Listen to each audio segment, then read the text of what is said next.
Hey everybody, welcome to another VG Leviathan video. Today we're going to be looking at how to create a liquid simulation that flows through a pipe. So this was actually quite an interesting one, suggested by Sachin Fernando, and I really hope I said that correctly. If I did not say that correctly, please forgive me.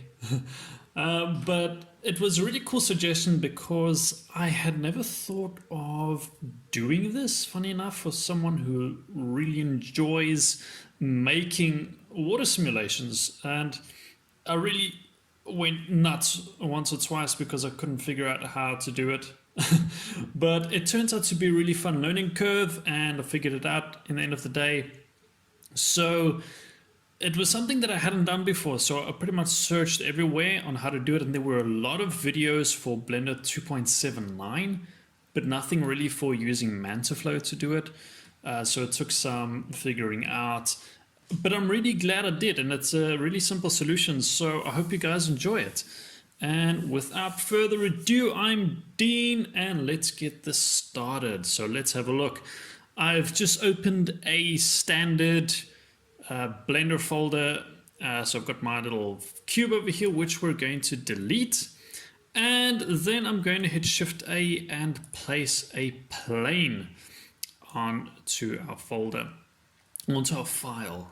So now I'm going to press Tab, make sure that my vertex select is selected, and I'm going to deselect one of these vertices. So I'm just going to hold Shift and click this one.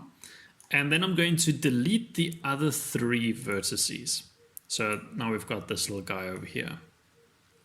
Now I'm going to press Tab again.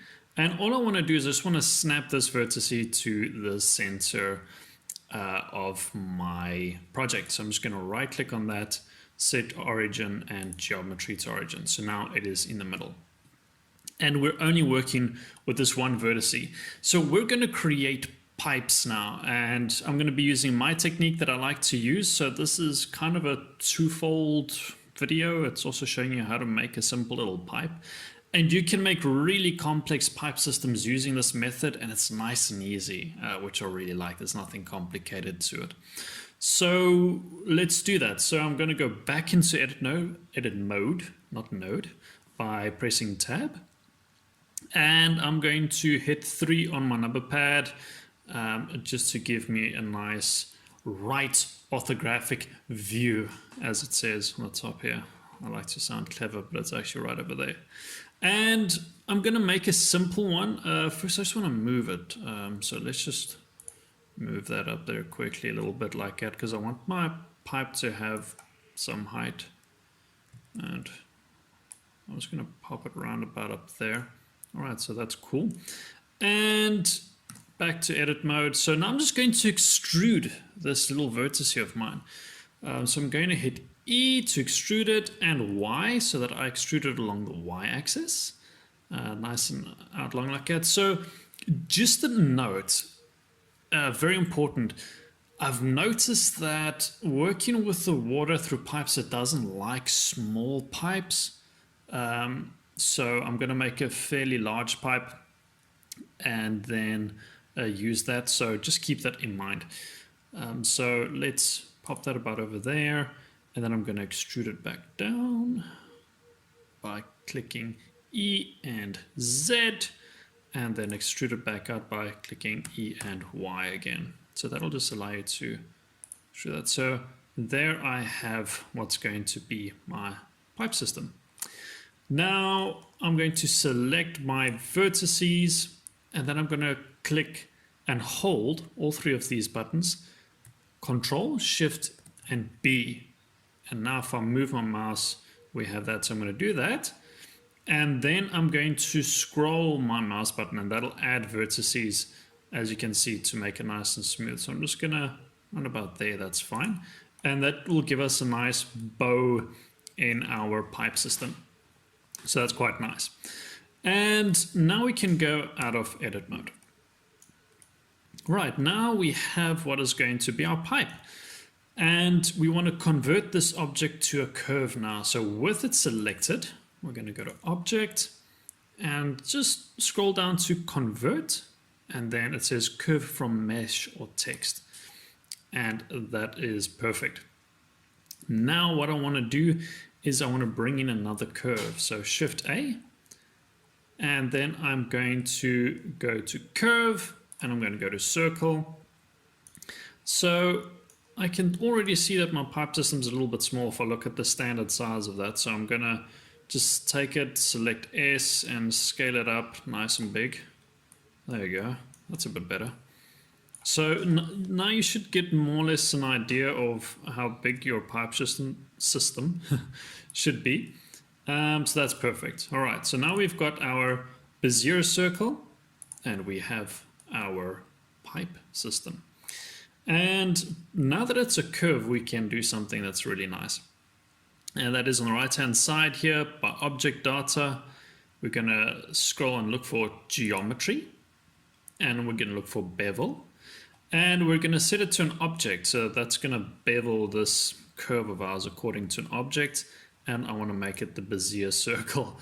And so it's a little bit wild, and to make it smaller we can just select our circle and make the circle smaller. So as you size the circle up and down, we'll get the size of our pipe. So that's a nice size there. I like that. That's a cool looking pipe. Well, not a great looking pipe, but it's a pipe, and I'm happy with that. So that's perfect. And now we can select our pipe, and we are going to convert it again. This time we're going to convert it to a mesh. So just click on Object, come down to Convert to, and hit Mesh, and that's perfect. Now we can delete that Bezier circle, and that's pretty cool. Now we can click on our pipe, go to Physics Properties, Fluid, and we're going to make it an effector. And here's the trick. Click is planar, or planar, I'm not really sure how to pronounce that, but make sure that that is selected. And that was the determining factor. That was the little box that needed to be checked. It was driving me wild, and that's going to allow our water to flow through our pipe. All right, so now let's create our water source. Shift A, and I'm just going to do the usual UV sphere. Just move that up a bit, and I'm going to size the pipe up so it fits over the standard size UV sphere. So there we've got a relatively decent size. So move that up a tiny bit, and there you go. And I'm just going to move it over it like that. So I just want to make sure that it's not sticking out anywhere. So let's just maybe do that. And yeah, that's pretty cool. I'm happy with that. It's not sticking out. If it sticks out anywhere, it's not going to work. Your water's going to go everywhere. And I'm just going to make it a little bit smaller because I'm also going to solidify, or use the solidify modifier to make it look more like a pipe, because I'm actually going to make a glass tube so that you can see the water flowing from here all the way through there. Right, so I'm just going to select my pipe, press tab and go into edit mode because I want to close off the back of the pipe, and with vertex select, still highlighted, I'm going to just select all those vertices, hit F and close my pipe. There you go. Right, so that's perfect. Now we can go back to our normal layout mode. All right, so now I'm going to go into our wireframe view, click on our sphere, and I'm just going to use the quick liquid option because it's so much faster, and for some reason it's less likely to break. So quick effects, quick liquid, and there she is. So there already you can see the liquid is working inside of our pipe, but we need to just change a few settings as per usual. The first thing I want to do is up the size of my liquid domain, and maybe a little bit bigger. That's perfect. And then I just want to make it more like, I want to make it longer. So I'm just going to go into edit mode, select face select, and then select this face, and then I'm just going to use the move tool and move it all the way out there. So basically what I want is I want the water to shoot out of here and onto the ground type thing. All right, so then we can also move it more toward the edge like that. There you go. And I think that's pretty fine. So this is really up to you, but this is how mine's going to be right now. So I like to move around a lot. Just gives me a bit more perspective. Okay, so that's perfect. The next thing that is I've come to notice is really important is the resolution of your water. So with your domain selected, let's come over here to our settings, and by resolution divisions, I'm going to say 150, like at least. So this is a little bit more intensive on your computer, especially when it comes to the baking. It's going to bake a little bit longer. So the higher the resolution, the better it seems to work. The next thing that we need to change is in our UV sphere. So by our settings, we're going to go flow type as liquid, that's fine. Flow behavior, geometry, we need to change that to inflow. The next thing is we want this to flow with the pipe. So I'm going to make the force of the flow go along my y-axis so that it jets like that and then out there.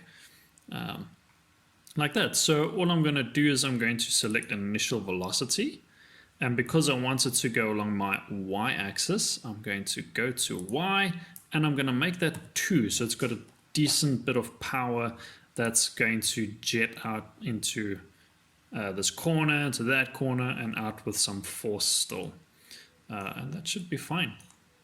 So now let's bake the data, and let's hope this works. I've only done this like 2 or 3 times in the last few days. I have had it fail on me. So fingers crossed, let's see if this is going to work. So let's scroll down and make sure that modular is selected in your type under the cache. And I'm going to bake 150 frames so that we have a relative little simulation. So I'm going to scroll back up, and you should do that too, and let's hit bake data.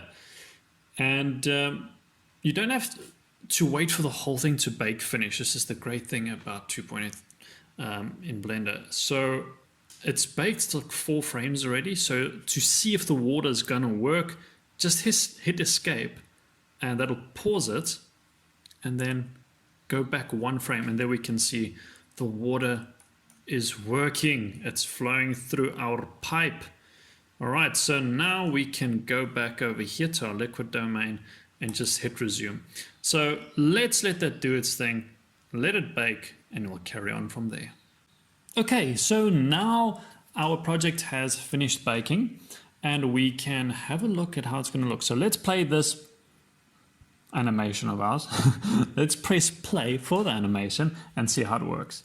So aha, so there it's working perfectly fine.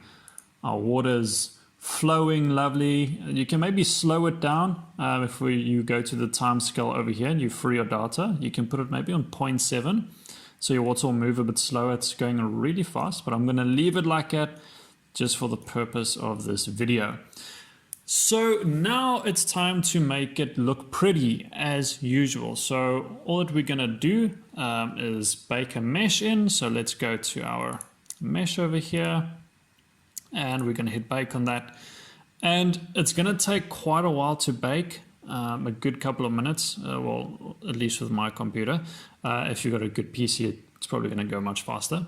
Because I've got an upres factor of 2, and also the normal divisions on my fluid is at 150.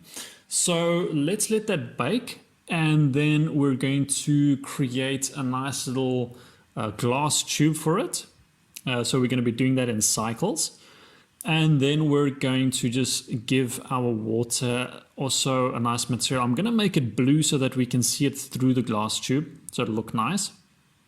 And then then we're going to render it out and see how it looks.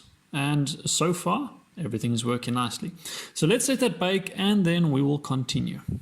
Okay, so our mesh is completed. It is finished baking, and we already got something looking really nice. So I just want to go to our video frames and make that end at 150 because that's what we've baked. So let's go back to the beginning and let's see what our liquid's going to look like. And there you go. So this is looking quite nice. I can see my system's struggling there a little bit, but that's fine. Okay, so let's pause that over there and let's look at getting our water material and our pipe material set up. So the first thing that I'm going to do is go into solid view. So let's go there. Very nice. So this is really looking nice. I'm really happy with this. So what I'm going to do is I'm going to click on my water pipe over here and I'm going to add a solidify modifier. So let's go over here to the right hand side. Sorry if I'm speaking a bit quick, I get excited when I'm doing projects like this. So let's go to the modifier properties and we're just going to hit apply because that's for the water. And then we're going to say add modifier. And for this, we're going to look for solidify, and that is under your generate list over here. So let's go to solidify, and then we're just going to go over here to thick. So let's just zoom in on our pipe a little bit, and you can see already it makes it a little bit thicker. And let's make our pipe over there. There you go. You can see my bend is a little bit sharp over there, but I'm going to just leave it for the moment. So we've got a nice thicker pipe, and you don't have to do this. It's really up to you, but I kind of like it. So, and there's a bunch of other things that you can play with, flipping normals, even thickness and high quality and all that. But what is this? Only room. Oh, that's interesting. That takes away that. So that's nice. All right, so I'm going to leave that like that. Sorry, experimenting as I go along here. So that's nice. We've got an interesting looking project going here. So let's turn our pipe into a glass pipe. So we are going to open our shader editor over here, click there, shader editor, and let's make a new little material for it. So we're going to do that, and with glass, just delete the principal shader, shift a shader and a glass shader, and we're going to hook that up to the surface. So if we go into our render view, which will take a little bit, like a few seconds, there you go. So let's let that load. All right, so as per usual, we can see nothing because we're not in cycles. So let's go to our render properties, switch to cycles, and there you go. We got something happening here. Very nice. All right. So because we used the quick liquid, we already have some water material over here, which I'm going to change up. So what I usually like to do, because we can't really see anything, first of all, we can change up our world color. So I'm just going to make that like a little bit brighter, such as so. And then what I also like to do is delete the useless sphere. And then what I like to do is add a plane. So just shift a mesh, a plane, and then I like to scale it up nice and relatively big. And all that this is going to do is just going to bounce some light up. And then I'd usually like to get it like the same size or a little bit smaller than my actual water. And it doesn't look like it's doing anything now, but it will. And then I just like to drop it so that it's kind of out of frame. So I'm going to be pretty much making this my camera angle, something like this. So let's just Control-Alt-0 and snap, a little bit too zoomed in there. Zoom out a bit. Control-Alt-0, aha! And then just make sure that you can't see the plane in your shot. So it doesn't look like it's going to be visible there. Maybe we can just drop it a tiny little bit more. And that's perfect. All right, that's great. So then what we're going to do is we're going to take this light and change it into the sun. So we're going to select our light, go to object data, click sun, and now you can see the effect that the plane is having. It's reflecting that white light back up so that our water is a little bit more prominent. All right, so now at the moment it kind of looks like our water is the same as our glass tube. So let's change that. Let's click on our water. So the glass tube is perfect as it is. It's just clear glass, and that's exactly what I want. So let's see over here. So that's our liquid domain, and zoom out, and there is our material. So all that we want to do is come over here to the glass and give it a nice little pretty color, and maybe like make it a dark blue. Is that too dark? Yeah, it's a little bit dark. Let's go over to the lighter side. Oh yeah, that looks good. All right, and there, that's it. That is it. We have created our glass tube with water coming out of it, and it is a success. And I think I'm gonna leave it just like that. So play around with it. Let's just quickly render an image if you want, but that's it. If you play that now, it works. We've got our liquid going through our tube. So let's render this baby out and let's have a look. I'm really happy to have done this. I hope you guys enjoyed it. So I'm just going to render out our final project and we can see how it looks. I think it looks really pretty. I don't know about you. Please leave a comment down below if you haven't subscribed. So like 90% of people who are watching my videos, if not more, I think 98% of you are not subscribed. Please subscribe. Give some ideas. This was an idea given to me by one of my viewers. Give me more ideas. I've already got a few good ideas for future videos, large-scale water simulations, all sorts of things, creating planets, all coming up within the weeks and months to come. So please subscribe, like. If you want to support me, you can register on Skillshare. Use the link down below to get 2 months free, full access, and yeah, I would really appreciate it. So thanks guys for watching, and keep an eye out for our next video. And let's hit render, and that is goodbye for me.